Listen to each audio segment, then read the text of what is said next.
bloody murdering bub. Roll back. Steady, to the boys. house.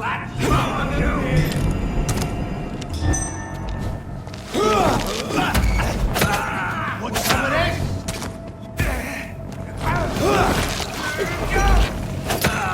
Let's pin him down!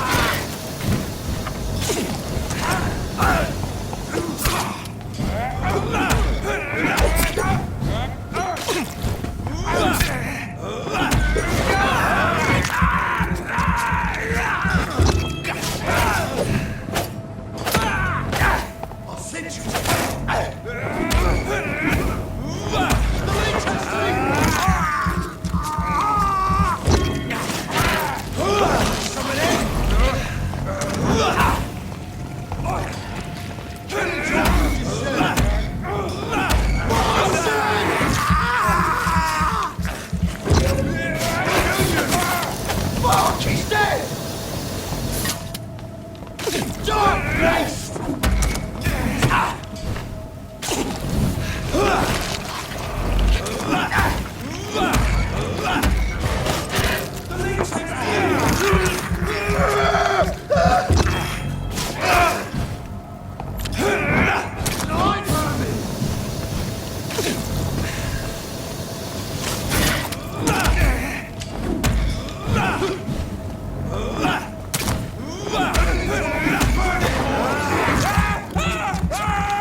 Fight for this!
So Priwen never left Doris's theatre after they invaded. They must be holding Edgar here in their new headquarters.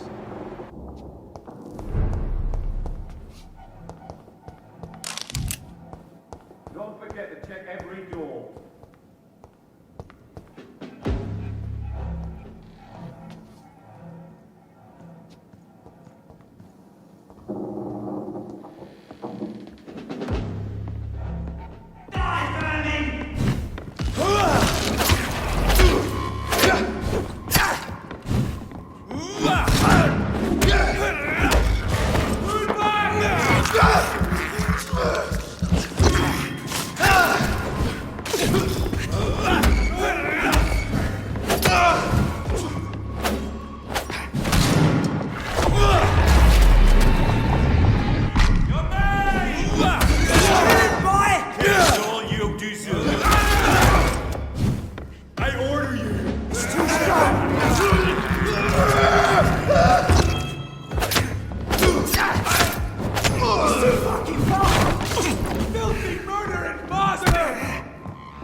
Doris Fletcher was about to become a disaster.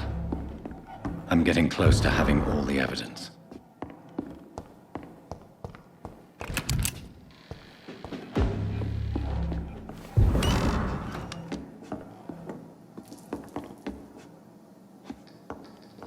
Stay close. Keep an eye on each other.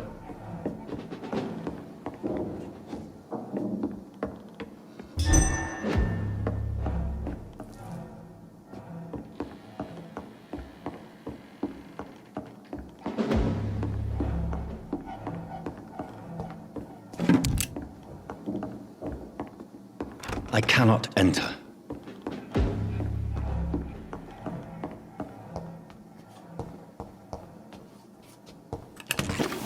This is not no place for you, sir. Stop now!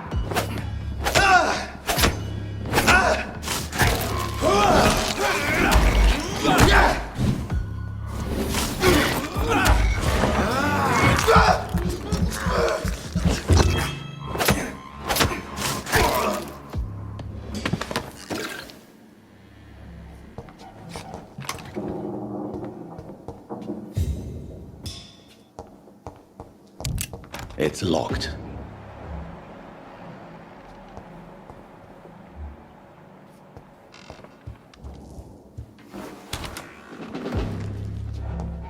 It's locked. Blood of a pure heart, garlic, blood of a king.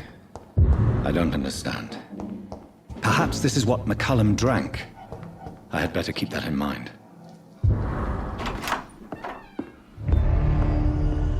Edgar. Edgar, can you hear me? Jonathan, is it really you? Easy. Easy.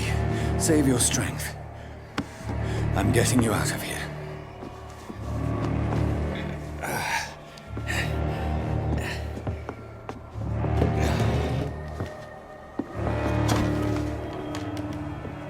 Don't try to spare me. As a physician, I know all too well when it's too late. Punctured lung, broken ribs, and internal bleeding. An accurate diagnosis, wouldn't you say? Edgar, what happened? They wanted me to confess. Beat me black and blue. Geoffrey McCullum ambushed me at the Pembroke Hospital. He was convinced you and I were responsible for the Skal epidemic. I never imagined that self-righteous fanatic would dare to attack us in the open. What became of him? To prove him wrong, I let him go.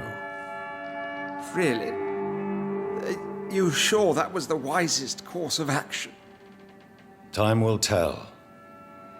The most intriguing part of his accusation was that you and I were the pawns of some ancient vampire. William Marshall. Yes, they tortured me to make me confess the same nonsense.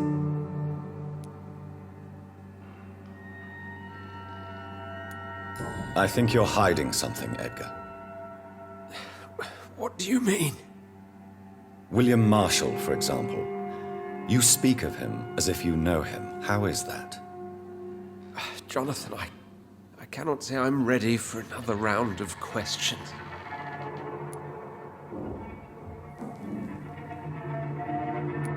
Why would the Guard of Priwen believe you and I created the vampire epidemic? Maybe due to our profession. Because I offered you shelter in my hospital. What can you tell me about William Marshall? Not much. History paints the story he was the greatest knight who ever lived. Amongst the immortals, he had a yet greater legend. Why is the Guard of Priwen so obsessed with him? He was the only ancient vampire to escape the first great hunt launched by the Guard of Priwen in 1854. They believe he's an evil creature plotting his return. Why would he deserve such a reputation? I cannot say. The Brotherhood of St. Paul's Stole has next to no intelligence on him. All I know is that he's supposed to be the oldest of all the British vampires. While investigating the epidemic, I read some of McCullum's findings. I think you have some explaining to do. I have nothing to hide, Jonathan. Nothing at all. Do you know Doris Fletcher's real name? No, I'm afraid not. Her real name was Doris Jones. She was the daughter of Harriet Jones. What do you want me to say, Jonathan? Do you remember when we suspected Sean Hampton of killing Harriet Jones? Yes. The terrible episode that came as a shock to us all. Harriet Jones faked her own death. When I found her in the sewers, she confessed she wanted everybody to pay for what happened to her. That woman was extremely bitter, full of hatred and festering anger.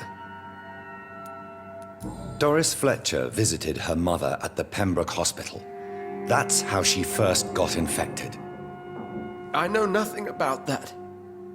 Miss Fletcher once came to visit the sick. That is all I know. No, Edgar, there is more. Doris Fletcher was Harriet Jones's daughter. They exhibited the same symptoms: blind hate and strong physical mutation. What does this sad story have to do with us?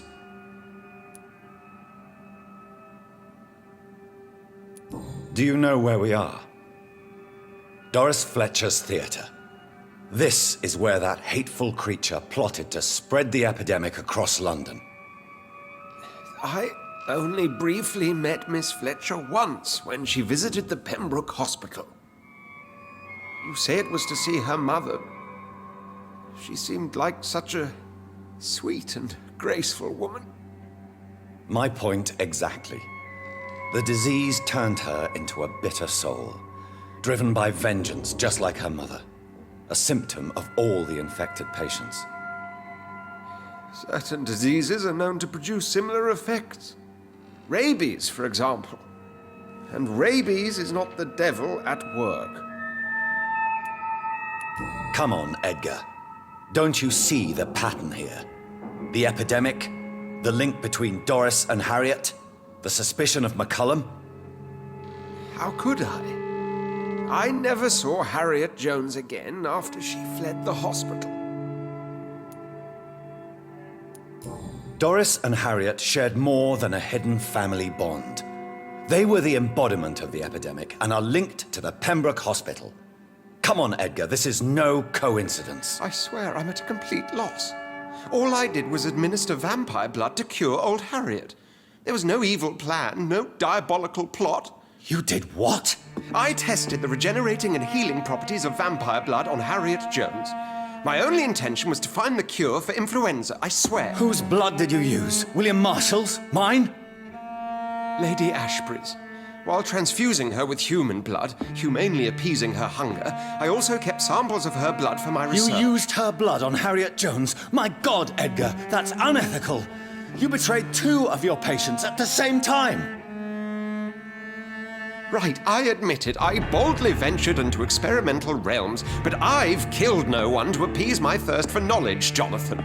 I'm no murderer. I never asked to become what I am, Edgar. You chose to conduct your rogue experiments. You have worked beside me. You saw what I'm doing at Pembroke Hospital. Jonathan, you know I'm not an evil soul. Just another victim of this tragedy.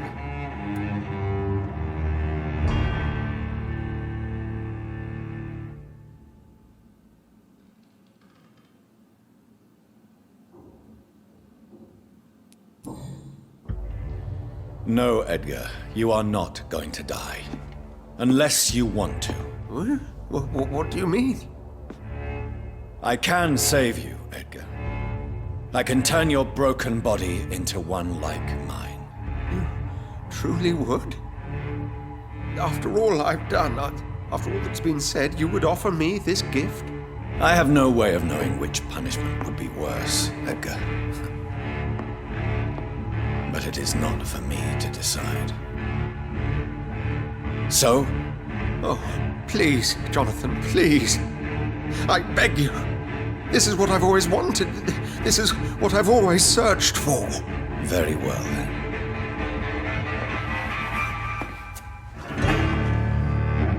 Prepare to die and be reborn. To face an eternity of guilt. I'm ready. Oh, indeed, I am ready.